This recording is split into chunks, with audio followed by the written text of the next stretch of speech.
산상변모주일입니다. 어둠이 가득한 이 세상에 빛으로 오신 예수님을 향해 우리가 한 걸음 한 걸음 나아갔던 주연절의 절기가 끝이 나고 이제 돌아오는 수요일을 제 수요일로 기념하며 예수님께서 십자가로 나아가시는 사순절의 절기가 시작되는데요. 그 가운데 오늘은 예수님께서 산에 오르시어 제자들 앞에서 얼굴이 해같이 옷이 빛과 같이 빛나게 변화된 사건을 기념하고 예배하는 산상변모 주일입니다. 그래서 오늘 우리에게 주신 하나님의 말씀인 출애굽기 24장과 베드로후서 1장, 마태복음 17장의 본문은 실제 말씀이 나뉘어지던 시기와 기록된 시기가 다 다름에도 공통적으로 언급되는 한 단어가 있습니다. 그것은 바로 산이라는 단어인데요. 베드로후서 1장 18절은 이 소리는 우리가 그와 함께 거룩한 산에 있을 때 하늘로부터 난 것을 들은 것이라고 증언하고 있습니다.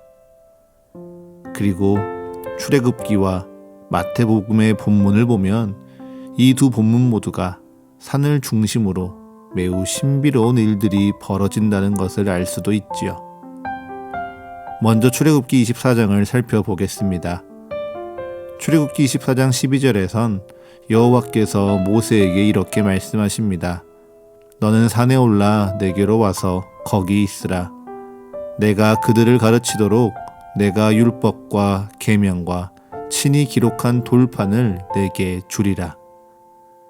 이 말씀을 따라 모세는 여호수아를 데리고 하나님의 산으로 올라갔습니다. 그렇게 모세가 산에 오르자 15절 구름이 산을 가리웠고요. 여호와의 영광이 산 위에 머물렀습니다. 그리고 이 광경이 이스라엘 자손의 눈에는 맹렬한 불과 같이 보였다라고 성경은 기록합니다. 이어지는 마태복음 17장은 어떠합니까? 마태복음 17장 1절은 이렇게 말씀이 시작되죠. 엿새 후에 예수께서 베드로와 야고보와 그 형제 요한을 데리시고 따로 높은 산에 올라가셨더니 아멘. 예수님이 12제자 중에 특별히 베드로와 야고보와 그 형제 요한을 데리시고 높은 산으로 올라가셔서 그들 앞에서 변형되사 얼굴이 해같이 빛나며 옷이 빛과 같이 휘어지는 놀라운 일들이 일어났습니다. 그래서 이 두 본문을 함께 읽다 보면 우리는 자연스럽게 이 산에서 경험하는 신비로운 현상에 주목하게 됩니다.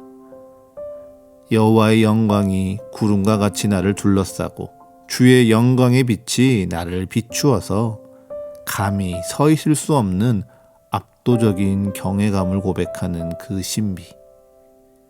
이러한 신비가 나의 신앙의 여정 가운데에서 꼭 경험하고 싶다고 동경하게 되는 것이죠. 특히나 말씀을 잘 보면요. 그러한 신비한 경험을 모두가 할 수 있는 것도 아닙니다.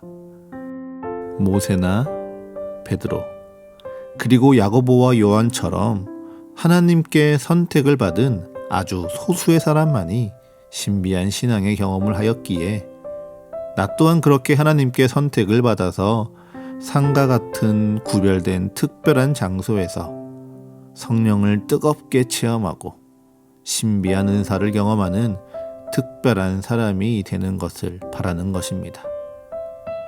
그러한 신비를 추구한다고 그 사람이 무엇인가 잘못했다 혹은 부족하다라고 말할 수 있을까요? 아니죠.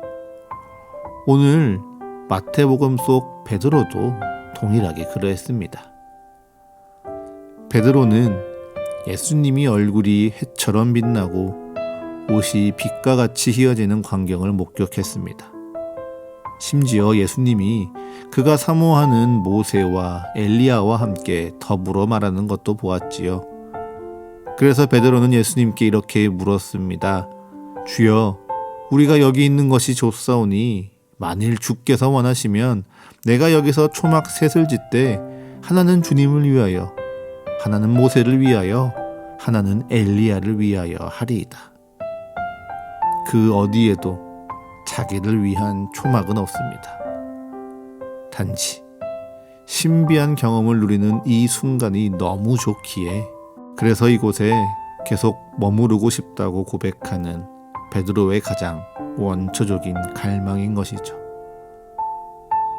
이처럼 사람이 신비하고 영적인 체험을 바라는 것에 대해서 우리는 함부로 잘못됐다라고 이야기할 순 없습니다.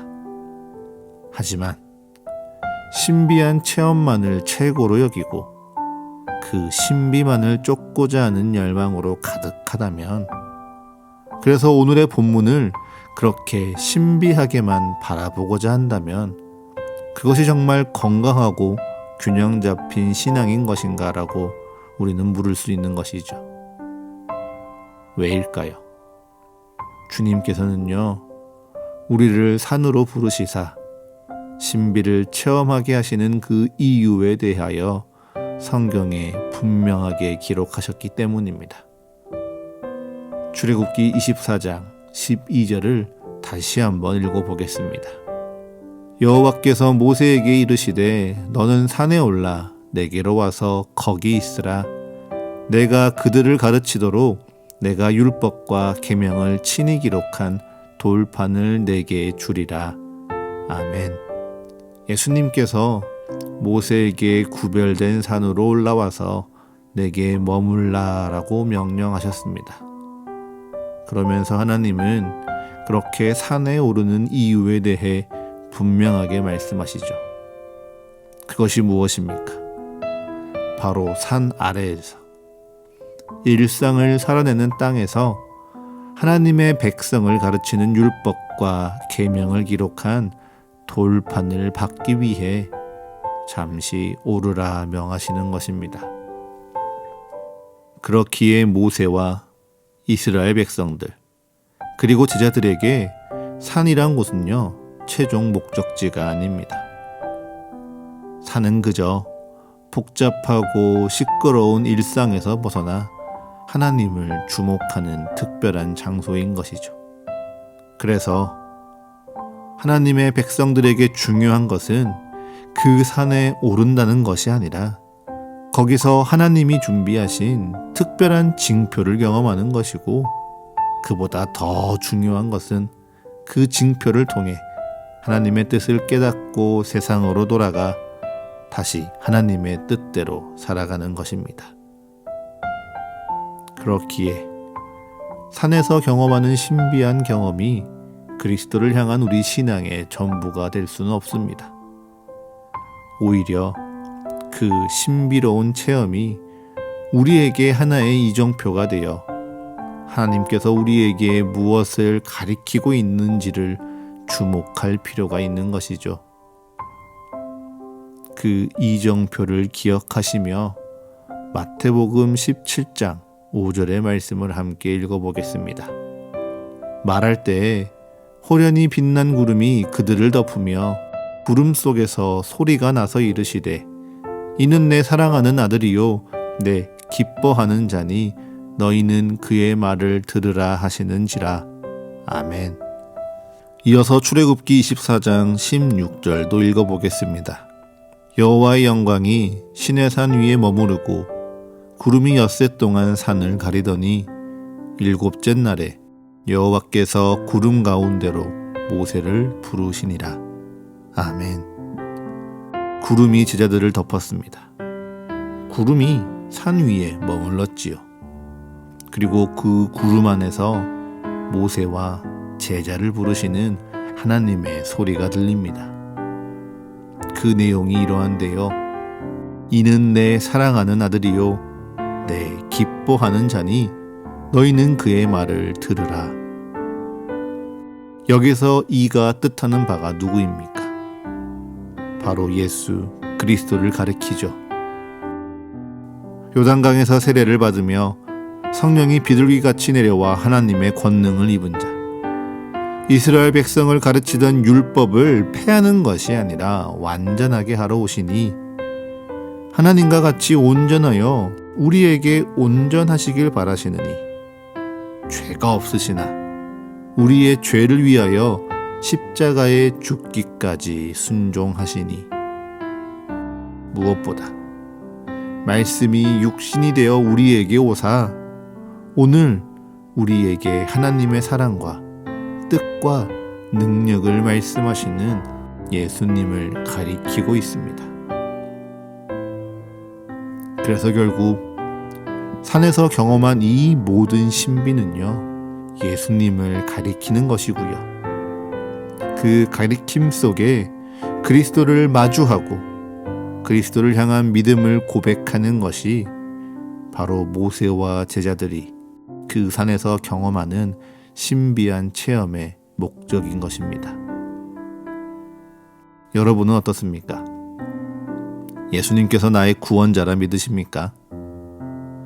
예수님께서 나를 사랑하시며 나를 위해 오늘도 중보하고 계심을 믿으십니까? 예수님께서 나를 위해 성령을 보내사 나를 보호하고 계심을 믿으십니까? 이를 아멘이라 응답하는 것이요, 바로 우리가 오늘 경험하는 놀라운 신비입니다. 우리는 예수님을 다 말로 설명할 수 없습니다. 예수님을 눈으로 볼 수조차 없지요. 그런데요, 내 마음에 하나님이 이 세상을 창조하셨다는 사실이 동의가 됩니다. 예수님이 날 사랑하셨다는 사실이 공감이 가고요, 내 인생이 주께 속하여 있다는 사실이 안심이 됩니다. 그 놀라운 신비가 바로 우리의 고백이고요, 그리스도를 향한 우리의 신앙이지요. 그래서 그 신비로운 신앙이 내게 있다면 우리는 더 이상 간구하고 찾는 것이 신비한 경험일 필요가 없습니다. 오히려 오늘 성경이 기록한 대로 이는 내 사랑하는 아들이요 내 기뻐하는 자니 그의 말을 들으라는 명령에 순종할 필요가 있습니다. 자, 그러면 우리 마태복음 17장을 펴봅시다. 마태복음 17장 5절에 하나님이 이는 내 사랑하는 아들이요 내 기뻐하는 자니 너희는 그의 말을 들으라 명하셨습니다. 들으라 명하셨으니 분명 특별한 말씀도 기록하셨겠지요. 제가 잠시 시간을 드리겠습니다. 이어지는 말씀 가운데 특별한 말씀이 무엇인지 한번 찾아보십시오. 찾으셨습니까? 오늘 본문에서는요, 예수님이 그저 아무에게도 이르지 말라라고만 말씀하십니다. 뭔가 문맥상 세상을 살아갈 수 있는 놀라운 지혜나 하나님 나라에 대한 엄청난 핵심을 기록해야 될 것만 같은데 예수님은 그저 인자가 죽은 자 가운데서 살아나기 전에는 오늘 본 것을 아무에게도 이르지 말라 명하실 뿐입니다.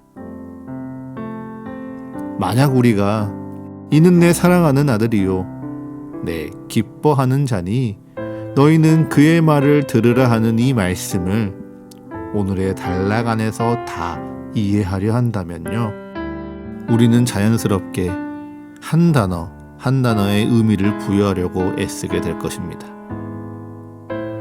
그런데 그 모습이 마치 특별한 산에 올라 신비한 경험을 갈구하는 것처럼 내 일상을 신비한 현상으로 모두 해석해내려고 매이는 것처럼 내 뜻대로 사사로이 성경을 보게 되는 위험에 빠뜨리는 것입니다. 하지만 너희는 그의 말을 들으라 하는 이 말씀을 산 아래 일상의 삶으로 가져온다면 어떻게 될까요? 오늘 말씀이 기록된 마태복음 17장의 바로 앞에서는요, 예수님께서 고난을 받고 죽임을 당하나 3일 만에 부활하신다는 말씀을 제자들에게 처음으로 전합니다. 그러자 베드로가 결코 그럴 수 없다라고 항변하지요. 그리고는 바로 이어서 베드로는 예수님이 변화산에서 용모가 변화되는 신비와 내 사랑하는 아들의 말을 들으라는 하나님의 음성을 직접 듣는 신비를 경험합니다. 그렇다면 이제 베드로가 그리고 제자들이 예수님의 말씀에 조금 더 귀를 기울이고 조금 더 달라졌으면 좋겠는데 이어지는 성경엔 어떻게 기록하고 있습니까?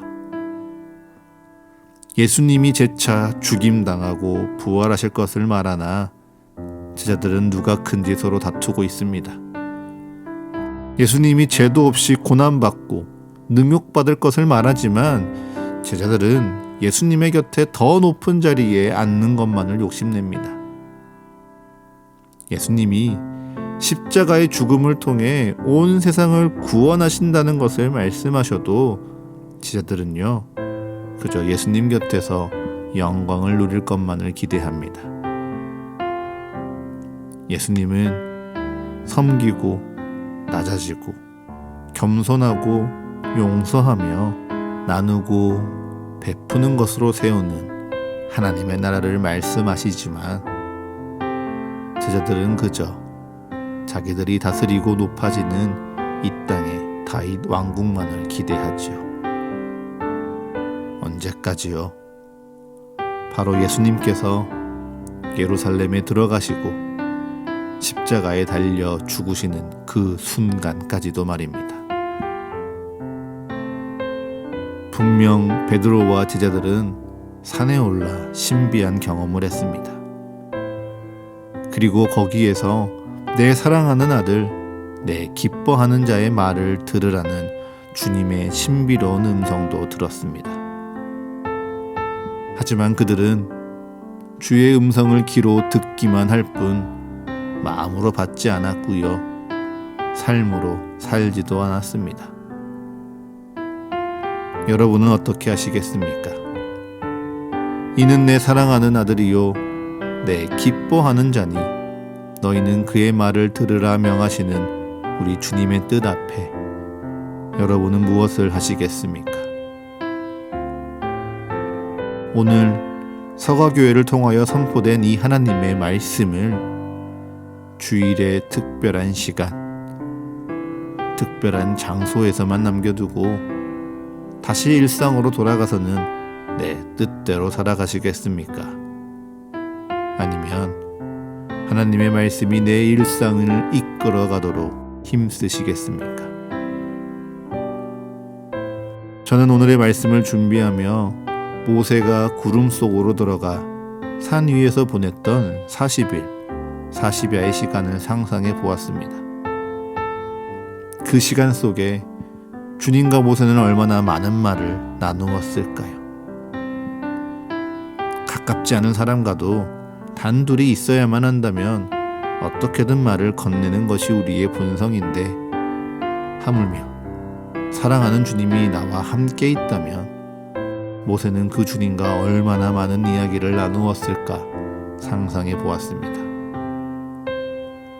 그렇게 모세는요, 산에서 보내는 40야의 시간이 주의 말씀이 자기의 삶이 되는 시간이었습니다. 주님의 말씀을 들었다면 그 말씀을 이해하고 순종하고 따르는 삶으로 변화된 것이죠. 그리고 그 40일의 시간을 통해 모세는 이제 광야의 모든 순간 주님을 먼저 찾고 또한 주님의 말씀대로 순종하며 그 광야에서 이스라엘 백성에게 하나님의 구원을 이끄는 주의 축복의 통로로 살아내었습니다. 사랑하는 서가교회 모든 성도 여러분, 여러분에게 이번 사순절의 40일의 시간이요, 이처럼 주의 말씀을 듣고 이해하고 순종하고 따르는 축복이 가득 넘치시기를 기도합니다. 물론 내가 마음 먹고 주의 말씀을 들으려 한다고 다 이해되진 않을 수 있습니다. 그러할 때 베드로후서 1장 19절의 말씀, 주의 말씀은 어두운 데를 비추는 등불과 같으니 날이 새어 샛별이 너희 마음에 떠오르기까지 너희가 이것을 주의하라는 이 말씀을 기억하십시오. 그리고 결단하십시오. 40일, 40야 주님의 말씀에 주목하겠습니다. 주님의 말씀을 듣겠습니다. 지금 내 마음이 캄캄한 어둠과 같을지라도, 그래서 주님의 말씀을 다 깨달아 알지 못한다 할지라도 날이 새어 샛별이 마음에 떠오르듯 주님의 말씀이 떠오르기까지 내가 주목하겠습니다. 다짐하십시오. 그리고 서로에게 약속하십시오. 말씀을 주목하는 그 시간, 내가 당신에게 모세가 되겠습니다. 내가 당신에게 여호수아가 되어주겠습니다. 라고 말이죠. 베드로후서 1장 20절과 21절은요. 모든 성경이 사사로이 풀 것이 아니라 성령의 감동하심을 받은 사람들이 하나님께 받아 말한 것이라 분명하게 기록합니다. 나 혼자 말씀을 보고 나 혼자 이해하고 나 혼자 말씀을 따라 사는 것 좋습니다. 그런데요, 함께 말씀을 보고 함께 이해하고 함께 말씀을 따라 살기를 격려하는 것 더 좋은 일입니다. 좋은 일에 머무르지 마시고 더 좋은 기쁨과 즐거움에 함께 동참하며 함께 살아내기를 격려하고 함께 살아가도록 결단하십시오. 이제 제 수요일을 시작으로 우리 서가교회는 다시 절기에 맞춘 말씀 묵상을 시작합니다. 여러분에게 새벽마다 교회로 나아오라. 매일 묵상할 말씀을 스스로 찾고 준비하라고 강요하지는 않겠습니다. 다만 내 하루의 첫 시작을 말씀으로 시작하십시오. 지난 대림절을 시작하며 우리가 어디에서든지 예배한다는 것을 배웠다면 이제 이 사순절에는 하루의 첫 시작을 구분하여 주님께 드리는 것을 배웁시다. 그리고 그 구별된 시간을 서로 지켜내도록 격려하십시오. 묵상 가운데 나의 마음을 나누시고요. 자기의 고백을 나누십시오. 그렇게 주님의 말씀을 듣고 이해하고 순종하고 따르기를 사모하는 여러분에게, 그리고 함께 듣고 함께 나누고 함께 살아내기를 힘쓰는 우리 사가교회의 모든 성도들에게 주님이 이렇게 축복하실 줄을 믿습니다. 마태복음 17장 7절의 말씀을 끝으로 읽으며 오늘의 예배를 마무리하겠습니다. 예수께서 나와 그들에게 손을 대시며 이르시되 일어나라, 두려워하지 말라 하시니 아멘. 이 말씀의 축복이 모든 성도들의 삶 속에 가득하시기를 축복합니다.